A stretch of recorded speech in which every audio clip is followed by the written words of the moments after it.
So yun guys, nandito kami sa F. Rojas Street, Barangay Saudo lang, Tansa, Cavite. So ito po yung piso wifi ng aming kliyente. Wala yung kliyente namin. So nasira sa kanya, buti may susi po ako. Sira po yung USB tulad. So ang problem niya is connecting. So pinalitan lang po namin. So madam, sinoli ko po yung sirang pyesa na doon po kay ate. So pinakita naman po namin, yun po yung talagang problema. Okay po yung antena.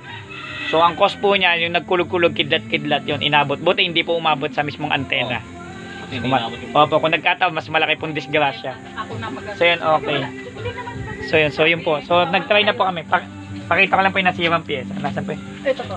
Ito po yung nasirang pyesa, madam. So ito po yung sira. So ito, i-return ko na po sa kaya mag-anak po ninyo. Okay na po.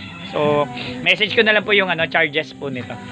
So yun. So okay na po siya. Pwede na pong gamit. May 1 month warranty po doon sa USB tool sa parts na pinalitan namin. Madam, pagka nag-uulan po sana mapatay po sana. O kaya pag naulan, nakulog, nakidlat na malakas, mas much better po patayin na lang po muna. Ang lakas pa naman ng kagabi. Opo, para po maproteksyonan natin. Opo, sana po hindi kasi imbento ko din po ng ganun nung ilang araw nasira din po. Okay po, maraming salamat. So PC Mogawan, don't forget to subscribe. Kita-kita po tayo sa Kapipi sa Ciudad Nuevo Phase 1. At may client pa po naghihintay sa bahay. Maraming salamat po. PC Mogawan, don't forget to subscribe.